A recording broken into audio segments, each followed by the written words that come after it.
Со оградување на парцелата на зелената површина кај мајчин дом во Скопски аеродром почна изградбата на висококатницата наречена Бетонското чудовиште во Скопје. Градежните работи отпочна иако граѓаните остро се противат на планот, ова парче зеленило да биде узурпирано.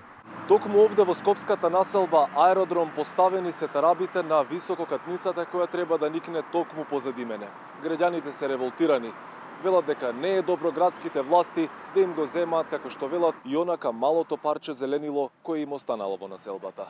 Градежната механизација пристигна на полноќ и почна со копање на темелите. На социјалните мрежи е објавено видео од багери кои почнале со работа во мрак уште досна синоќа. На ова место се планира стамбено деловен комплекс кој ќе се издигне на 8 ката. Алфа беше на местото каде почна градбата на стамбениот комплекс. Пристап до објектот нема зашто сите страни се затворени. Раздвижено е само навечер кога сите одмараат, а градежниците работат со полна пареа. Револтот на граѓаните е насочен кон градоначалникот на аеродром Златко Марин, кој за време на кампањата за локалните избори бараше неговиот претходник да го повлече планот за изградба на овој објект. За сега самиот тоа да го дозволи. Жителите пред камерата на Алфа велат дека градските власти ги преминале сите граници на човечност. Секаде стамбени згради, кој ќе живее во стамбените згради? Вие пензионерите, па дете нема нас.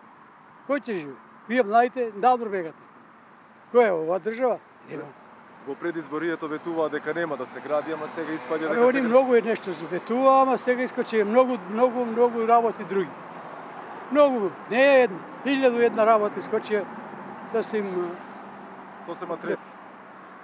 Трети или четврти или пети, како одговара им така. Денеска едно, утре друго, заутре трето, народот го малтретираат. Не е добро, све зеленилото го упропастија. Нема зеленило уопште, нема.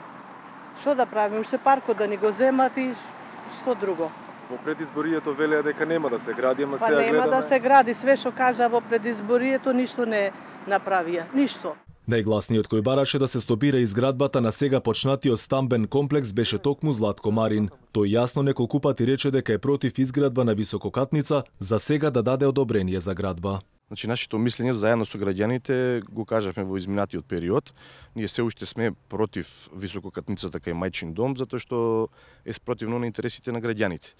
Меѓутоа, со доаѓањето на новата локална власт, ќе најдеме компромисно решение што ќе биде во интерес на граѓаните, како и на сопственикот на парцелата. Еве што друго рече Марин во предизборието, а што денес се случува. Дуб кој ќе го спречи строењето на воздухот од Вардар, ќе го уништи зеленилото, уште повеќе ќе го загади воздухот.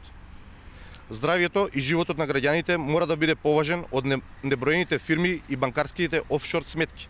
Инаку жителите на аеродром, освен што се противат на изградбата, бараат и оставка од градоначалникот за како што велат неисполнетите ветувања кон нив.